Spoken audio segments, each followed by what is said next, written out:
कार्तिक मास में गजेंद्र मोक्ष का पाठ करना बहुत अनिवार्य है। कहते हैं कि इस पाठ को करने से मोक्ष की प्राप्ति होती है, सारे पापों का नाश होता है। तो ये पाठ आज हम हिंदी व्याख्या में करेंगे।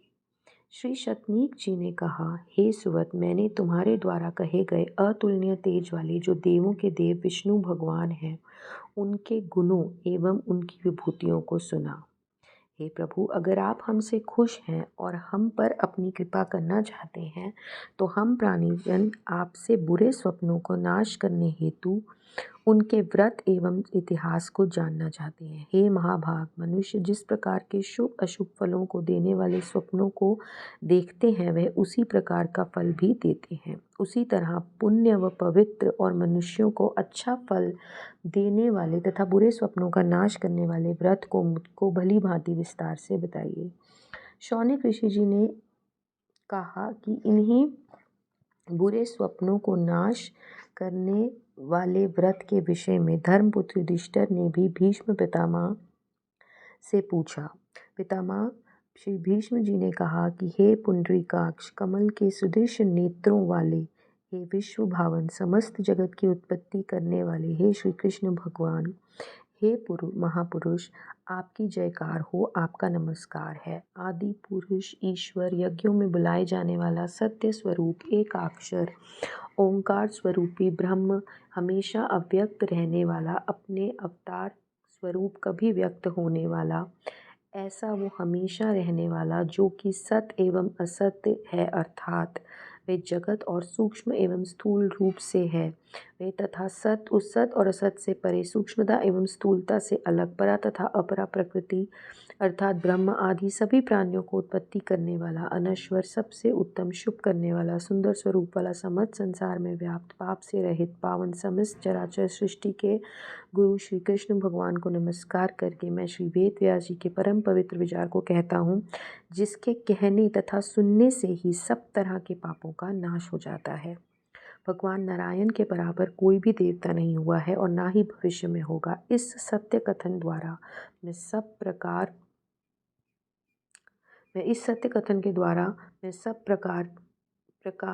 के प्रयोजनों की साधना करता हूँ।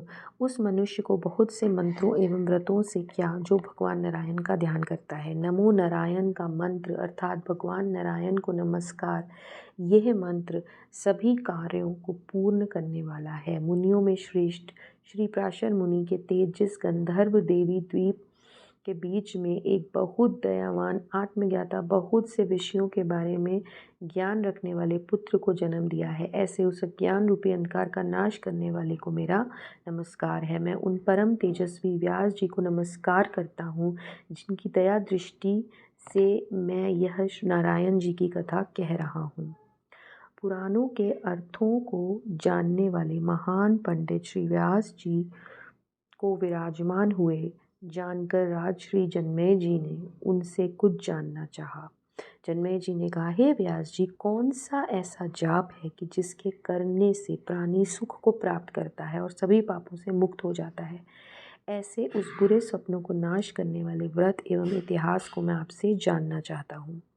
इस पर वैश्यम्रान जी ने कहा कि युधिष्ठिर ने देवताओं के समान व्रतधारी, महान बुद्धि वाले, समस्त शास्त्रों को जानने वाले श्री भीष्म पितामह जी से नम्रतापूर्वक यही जानना चाहा था। युधिष्ठिर ने श्री भीष्म पितामह जी से कहा, हे भरतवर्ष, विद्वान पुरुष बहुत बुरे स्वप्नों को देखकर सावधानी में किसका जप एवं स्मरण करे, प्राणी सुबह जागने के बाद किस देवता को नमस्कार करे और हमेशा किस देवता को स्मरण करे, कौन सा देवता पूजा जाने योग्य है। हे भीष्म पितामह, जो आप कहने वाले इसमें सबसे उत्तम माने जाते हैं, आपकी कृपा से जिसकी मेरी बुद्धि में कोई भेद न आवे, ऐसा मैं आपसे सुनने की इच्छा करता हूँ। आप मुझे सुनाएं कि जिसके श्रवण करने से मुझे किसी तरह का संशय न रहे। श्री भीष्म पितामह ने कहा, हे महाबाबू, मैं शांति को देने वाले, बुरे सपनों को नष्ट करने वाले जप के विधान को बताऊंगा, जो प्रतिदिन करने योग्य है। मैं बहुत ही पुराने प्रमाणित इतिहास को कहता हूँ, जिसमें श्री गजेंद्र मोक्ष का बहुत सुंदर ढंग से वर्णन किया गया है, जो भगवान श्री कृष्ण के लिए बहुत ही सरल था। सूर्य के सदृश तेजवान पर्वतों के राजा समेरु पर्वत का समेरु पर्वत का पुत्र समस्त रत्नों से पूर्ण 3 शिलाओं से युक्त त्रिकूट नाम का एक पर्वत था। वे पर्वत दुग्ध के समान श्वेत सागर की जल की लहरों के आगे वाले भाग द्वारा स्वच्छ किया हुआ पवित्र शिलाओं से युक्त देवताओं एवं मुनियों द्वारा पूजित सागर को चीर कर ऊपर निकला है। अप्सराओं सहित सुंदर चरणों से युक्त गंधर्व के नर सिद्ध पुरुष यक्ष चारण पन्नग मुग मृग बंदर मस्त हाथी भेड़िया सुअर आदिकों से सुशोभित तथा पुनाग चंपा वृक्ष विल वृक्ष पाटल वृक्ष आम कदम नीम अगरू चंदन काठ चंपा शाल वृक्ष ताल वृक्ष अर्जुन वृक्ष देवदारू वृक्ष तमाल वृक्ष शरण वृक्ष नकुल वृक्ष कुंद पुष्प सुंदर पुष्प और परिजात आदि बहुत प्रकार के वृक्षों से सजा हुआ है। इस पर्वत पर नाना प्रकार की धातुएं हैं तथा चारों ओर से शैल शिखरों से झरते हुए झरनों से शोभायमान है। जीवक चकोर आदि पक्षीगण इसमें करलव करते हैं और मोर आदिकों से बोलने से यह शब्दयान रहता है। तरह तरह के फूलों से सुशोभित और कई प्रकार की सुगंधों से सुगंधित इसका एक शिखर चांदी का है जो कि चंद्रमा देवताओं द्वारा पूजित है। ये पर्वत निर्मल बादलों की सुंदरता के समान आभा वाला है तथा हिमाचल पर्वत की सुदिश कांति वाला है। ये वनों वाला पर्वत इंद्र नीलमणि वैद्युन आदि मणियों के प्रकाश के नभ प्रकाशित करता है। इस पर्वत का तीसरा शिखर ब्रह्मा का घर है जो कि बहुत ही सुंदर और अनोखा है। ये शैल शिखरों की सदृश धरातल वाला है और रस युक्त वृक्षों से सजा है।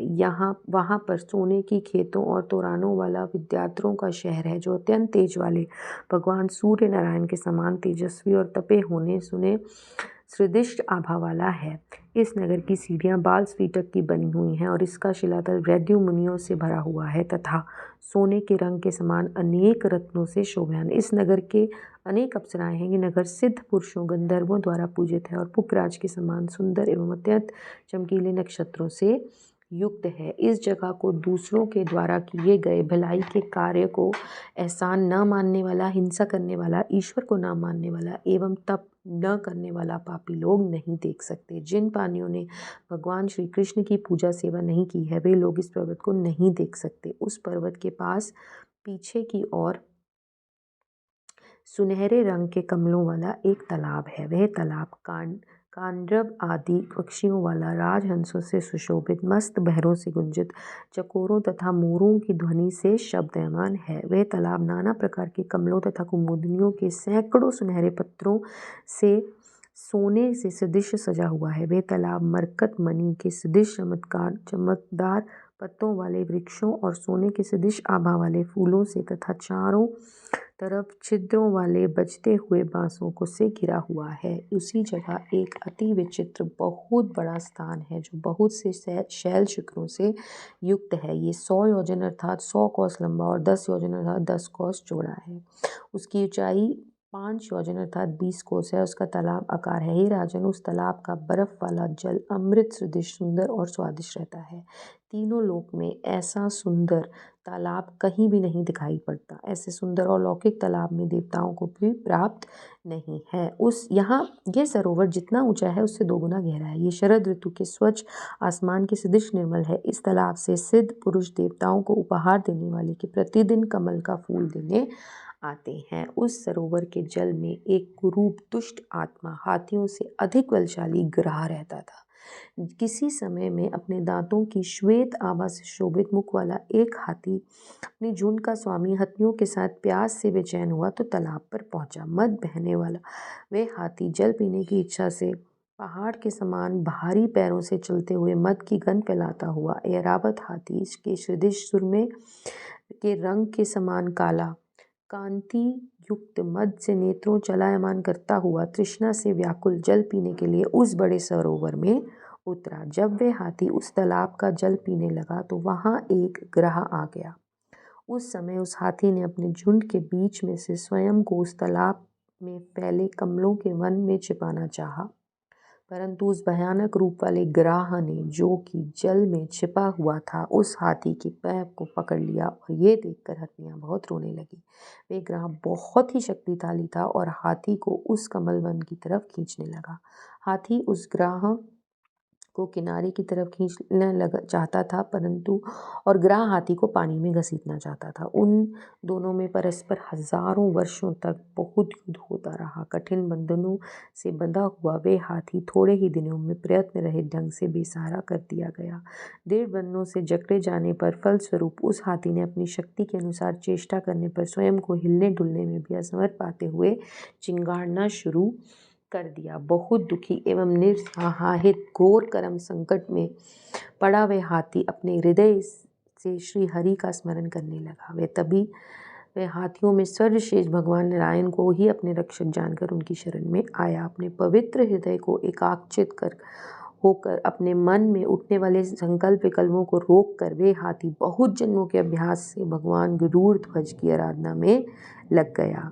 उस हाथी ने भगवान केशव जैसे महान देवता के अतिरिक्त और किसी देवता को पूजा नहीं की, जिसकी भुजाएं दिशाएं हैं, स्वर्ग जिसका मस्तक है, पृथ्वी जिसके पैर हैं, आकाश जिसका पेट है, सूर्य और चंद्रमा जिसकी आंखें हैं, अत्यंत विश्वतोमुख अर्थात जिसके सब तरफ मुख हैं, जीव हैं, जिसकी आत्मा अर्थात जिसके सब तरफ मुख हैं, शंख चक्र गदा और को अपने हाथों में धारण किए हुए सहस्रों सुंदर नाम वाले आदिदेव, जन्म रहित सर्वत्र उपस्थित ईश्वर का अपनी सूंड के अग्रभाग से स्वर्ण के सदृश उत्तम सुंदर कमल को लेकर हृदय से नैवेद्य का ध्यान करता हुआ वह गजराज भगवान जनार्दन की आराधना करके संकट से छुटकारा पाने की कामना करता हुआ प्रार्थना करने लगा। गजेंद्र उचाव। क्या कहा गजेंद्र ने? गजेंद्र ने कहा कि मूल प्रकृति के लिए, अजित के लिए, महात्मा के लिए, निराश्रित एवं निरसप्राय अर्थात किसी इच्छा न करने के लिए देवताओं को मेरा बारंबार नमस्कार है। आदि पुरुष के लिए, आश्रय के लिए, महात्मा के लिए, अनंत के लिए, एक के लिए, स्वरूप रहित देवता के लिए मेरा बार बार नमस्कार है। उस गुहा के लिए, गूढ़ के लिए, सगुण के लिए, निर्गुण के लिए, तर्क रहित प्रमाण रहित ईश्वर के लिए मेरा बार बार नमस्कार है। भगवान शंकर जी के लिए जो अति शांत स्वभाव वाले हैं, चिंता रहित एवं तीव्र कीर्तिवान, अनश्वर आदि पुरुष हैं, पुराण है, मेरा नमस्कार है। संसार को प्रतिष्ठित करने वाले भगवान गोविंद को मेरा नमस्कार है। मामन संख्य भक्त के लिए मेरा नमस्कार है। इस जगत के ईश्वर के लिए, भगवान शिव के लिए, भगवान हरि के लिए मेरा नमस्कार है। उस देवता के लिए जो कि निर्गुण एवं गुणों से युक्त है, मेरा नमस्कार है। देवादिदेव के लिए, अपने आप से पैदा होने वाले संसार रूपी नारायण के लिए, देवताओं भगवानों के लिए मेरा नमस्कार है। कारण स्वरूपी उस वामन भगवान के लिए, अतुलित बलशाली नारायण के लिए तथा धनुष चक्र तलवार एवं गदारी पुरुषों के श्रेष्ठ शांग भगवान के लिए मेरा नमस्कार है। उस गुहा स्वरूप के लिए, वेदों के उत्पन्न करता बड़े उदार नरसिंह भगवान को, राक्षसों को नष्ट करने वाले चार भुजाओं विष्णु भगवान, ब्रह्म इंद्र रुद्र चारण मुनि आदि द्वारा स्तुति किए जाने वाले देवों में सर्वोत्तम भगवान श्री कृष्ण जी को मेरा नमस्कार है। शेषनाग को बिस्तर पर सोने अति प्रसन्न, गौदूत के सदृश उज्ज्वल स्वर्ण समान कांति वाले, तोता नीलगन की उपमा दिए जाने वाले अर्थात दुग्ध की भांति श्वेत, स्वर्ण की भांति पीत, तोते की भांति हरे, घन की भांति नील रंग वाले, पीले वस्त्रों को पहनने वाले, मधु कैटम नाम के राक्षसों का नाप करने वाले, संसार रूप सुंदर मुकुट धारण करने वाले, अनश्वर कभी नष्ट न होने वाले प्रभु को मेरा नमस्कार है। जिनकी नाभि के में कमल उत्पन्न हुआ है, उस कमल के में भगवान चतुर्मुख उत्पन्न हुए हैं। दुग्ध के सदृश स्वच्छ सागर में स्थित होकर शोभायमान होने वाले अनोखे मुकुट, बाजू बंद आदि गहनों और युक्त भगवान जी को मेरा नमस्कार है। जिनको भक्ति प्यारी है और जिन्होंने मनोहर प्रकाश से पूर्ण सुदर्शन चक्र को धारण किया हुआ है, कमल के सदृश बड़े नेत्रों वाले, बाधाओं को दूर करने के लिए त्याग पुरुषत्व वाले, रजोगुण आदि रहित भगवान नारायण को मेरा नमस्कार है। भगवान नारायण मनुष्य लोक में प्रलय काल स्वरूपी कमल के सदृश नेत्रों वाले, रावण का वध के लिए तैयार, धैर्यवान एवं पूर्ण पूज्य विशाल उदार वाले श्री राम जी को मेरा नमस्कार है। जिनका कमल आसन है, कुंडल और मणि आभूषण है, कंस को मारने वाले, शिशुपाल का विनाश करने वाले, गोवर्धन स्वरूपी राक्षसों को नाश करने वाले, दामोदर वर देने वाले, ऐसे श्रेष्ठ भगवान दामोदर को मेरा नमस्कार है। जिनका स्थान ब्रह्म के पास है, तीनों लोकों के स्वामी अर्थात तीनों लोकों में रहने वाले, देवताओं ईश्वर स्वयंभू दुखों का नाश करने वाले अवतारित स्वरूप संसार को पैदा करने वाले भगवान नारायण को मैं बार बार नमस्कार करता हूँ। ईश्वर रूपी अव्यक्त अचिंत्य रूप, सबसे प्रथम देव, उस सृष्टि के कारण स्वरूप, प्रलय के संसार नष्ट हो जाने वाले, शेष रहने वाले पूर्ण पुराण पुरुष भगवान श्री कृष्ण जी की शरण में मैं प्राप्त होता हूँ। दिखाई न देने वाले अभेद अंत अनश्वर ऋषि लोग, जिनको ब्रह्म हमेशा रहने वाला कहते हैं, जो पुराण पुरुष कहते रहते हैं, भगवान श्री वासुदेव जी की शरण को मैं प्राप्त हूँ। धरातल को फाड़ कर पानी की सतह पर बैठने की कामना करते उठते हुए भगवान वाराह जी के शरीर को संसार में रहने वाले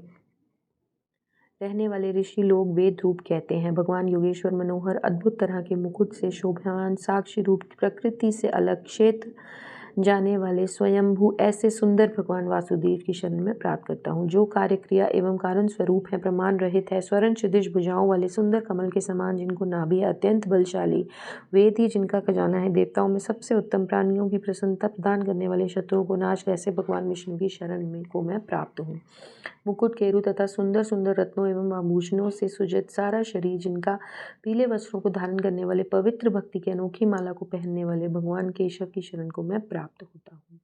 जगत उत्पत्ति करता, वेदों को जानने वाले, सर्वश्रेष्ठ, सूर्य चंद्रमा अग्नि वसु आदि देवताओं में तेज पैदा करने वाले, योग से पूर्ण संख्या ज्ञाताओं सर्वोत्तम आत्मस्वरूप भगवान अच्युत की शरण को मैं प्राप्त होता हूँ, जो अक्षर है, तब सब तरफ जानने वाला, उसे ब्रह्म कहते हैं, जिसके सुनने मात्र से प्राणी काल के मुख से बच जाते हैं, ऐसे सर्वगुण संपन्न, सर्वदा रहने वाले, संसार के स्वामी प्रभु को मैं समर्पण करता हूँ। श्रीवत्स के चिन्ह से जो युक्त हैं बड़े देवता, गूढ़, सबसे सूक्ष्म, जिनका वर्णन नहीं किया जा सकता, भय का नाश करने वाले प्रभु को मैं प्रार्थना करता हूँ। मेरा उन 12 रूपी भगवान के लिए नमस्कार है, जो अपनी लीला द्वारा धरातल को उठा लेता है और जिनके पैर में खुर समेरु पर्वत भी खुरखुर करता है, जो उन जीवों को पैदा करने वाले निर्गुण ईश्वर हैं, मोक्ष चाहने वाले तपस्वियों की उत्तम गति, ऐसे ब्रह्म की शरण में मैं स्वयं को समर्पित करता हूँ। भगवान जो ऐश्वर्य 6 गणों से स्वामी है, परम पद अक्षर, शरण में आए हुए शरणों देने वाले, भक्तों को प्यार करने वाले, ऐसे भगवान की शरण में मैं स्वयं को समर्पित करता हूँ।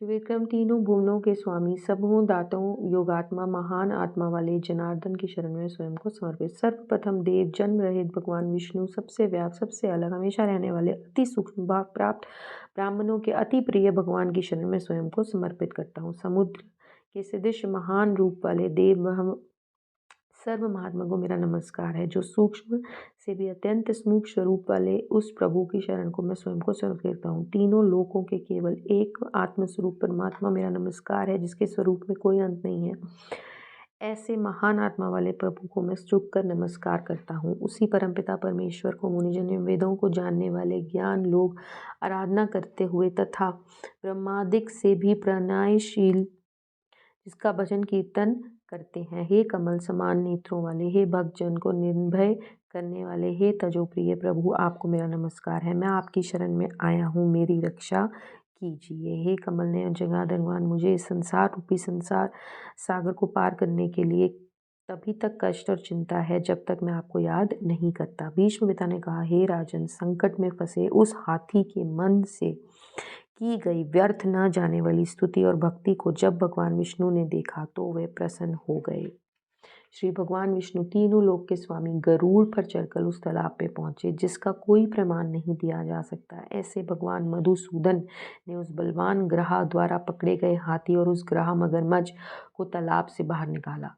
भगवान माधव ने ग्रह को अपने चक्र से द्वारा काट दिया और शरण में आए हुए हाथी को संकट से छुड़ा दिया तथा उसके पापों का नाश कर दिया। वह ग्रह हू नाम के गंधर्वों में सर्वोत्तम था। देवल द्वारा शाप दिए जाने पर ग्रह की योनि मिली थी, फिर भी उसकी मृत्यु भगवान श्री कृष्ण जी के हाथों हुई और वह दोबारा स्वर्ग को प्राप्त हुआ। हे राजन, कुछ और छिपी हुई बातें भी सुने। तब युधिष्ठिर ने कहा, हे पितामह, गंधर्वों को शाप किसके लिए मिला? मुझे ये कारण बता दीजिए। इससे जानने की मेरी प्रबल कामना है, इसके लिए आप मुझे पूरे बताइए। भीष्म पितामह ने कहा, हे युधिष्ठिर, हा हा हू नाम के बहुत प्रसिद्ध गाने बजाने वाले थे। वे गाने बजाने की कला में चतुर थे। देवल महात्मा ने उन दोनों को शाप दिया था।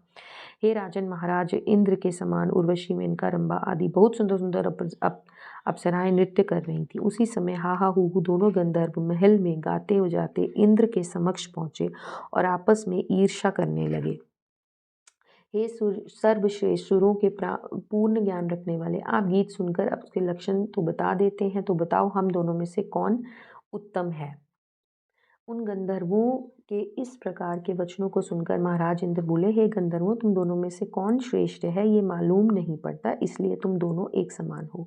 परंतु मुनियों में श्रेष्ठ केवल एक मुनि है जिसका नाम देवल है, वह तुम दोनों को का शक खत्म कर देंगे, इसमें जरा भी शंका की बात नहीं है। इस तरह वे दोनों राजा इन द्वारा दिए कहे गए वचनों सुनकर नमस्कार कर प्रसन्न मन से आपस में एक दूसरे को जीतने की आशा लिए वे आश्रम पहुँचे।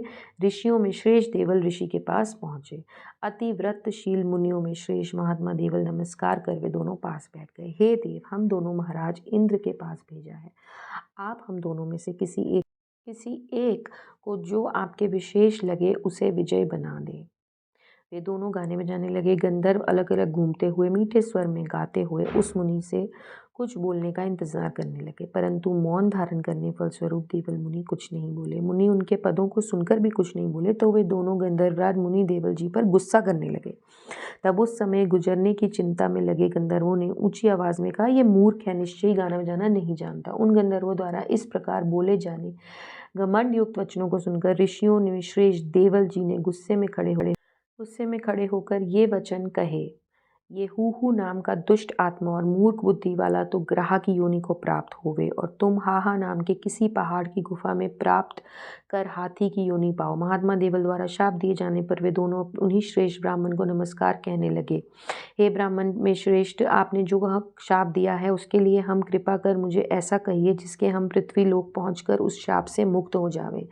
तब उन शाप दिए गए दोनों गंधर्वों को अपने आमने सामने खड़ा देख मुनियों में श्रेष्ठ देवल जी ने उन्हें दोनों भयभीत गंधर्वों से कहा, सुमेरु पर्वत के शिखर पर एक बहुत मनोहर नाना प्रकार के वृक्षों से भरपूर और भिन्न भिन्न प्रकार के पक्षियों के शोर से ध्वनित मानो दूसरे सागर की भांति एक सरोवर है। उसी सुंदर जलाशय में तुम हूहू नाम के हमेशा ग्राह होगे।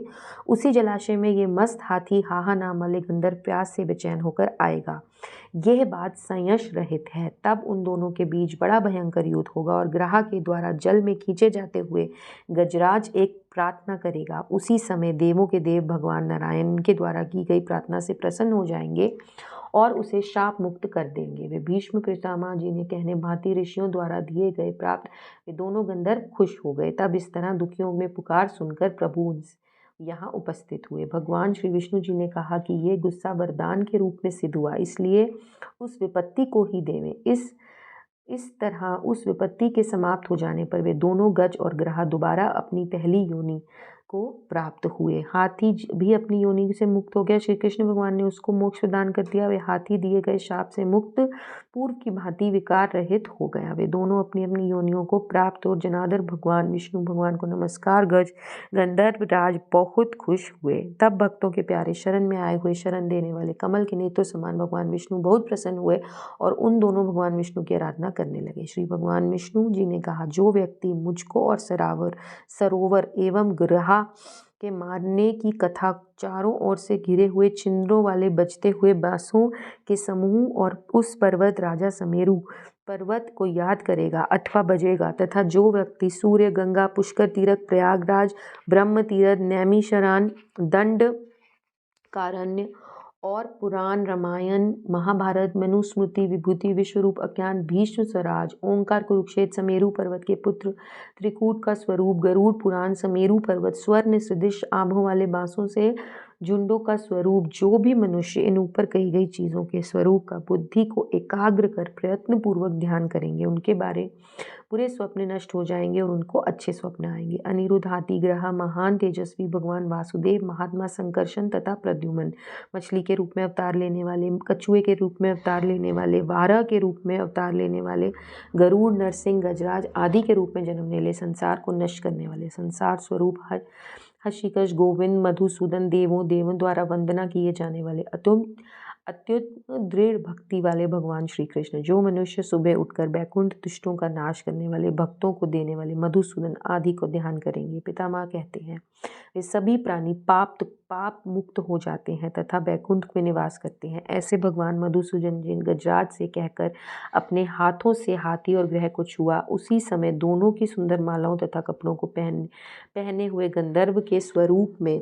उस भगवान की हृदय को प्राप्त कर बैकुंठ को जाते हुए वे हाथी मनोहर स्वरूप को प्राप्त करते हुए पहले की तरह हो गया। हे महान भुजाओं वाले वे दोनों प्रभु को बहुत भक्त हो गए और अत्यंत सुंदरता से युक्त भगवान भी हाथी को मुक्ति प्रदान कर ऋषियों और सबसे आगे गिने जाने वाले वेदों के कठिन पदों एवं शब्दों द्वारा स्तुति किए जाने वाले, जिनकी चाल दिखाई नहीं, ऐसे प्रभु शंख चक्र गदा आदि हाथों के लिए अदृश्य हो गए। हे युधिष्ठिर, उस समय जब गजेंद्र मोक्ष को देखकर हाथ जोड़ते हुए महान आत्मा है जिनकी ऐसे प्रभु नारायण भगवान को नमस्कार करने लगे और सब ब्रह्मादि देवतागण आश्चर्य भरे नेत्रों से उन्हें देखने लगे। जो प्राणी सुबह उठकर प्रतिदिन इस स्तोत्र को पढ़ता है और सुनता है, उसकी बड़ी सिद्धि प्राप्त होती है और उसे दुष्ट स्वप्नों का भी अंत हो जाता है। जो प्राणी प्रतिदिन सुबह उठकर बहुत पुण्य को देने वाले तथा पापों को नाश करने वाले गजेंद्र मोक्ष को सुनता है, वे लंबी आयु को प्राप्त होता है। हे कुरुक्षेत्र, गजेंद्र मोक्ष के श्रवण मात्र से एवं पढ़ने से तथा पाठ करने से सभी तरह के पापों का नष्ट हो जाता है। हे राजन, बहुत ही पवित्र तथा पाप को नाश करने वाला स्तोत्र मैंने आपको कहा। हे दीर्घ भुजंगों, तुम भी गजेंद्र मोक्ष के स्तोत्र का कीर्तन करो। ये गज और ग्रह का चरित्र पुण्य तथा कीर्ति को बहुत बढ़ाने वाला है। परम कीर्ति वाले भगवान पुंडरीकाक्ष ने इसमें हाथी को संकट में फंस जाने पर दुख को दूर किया है।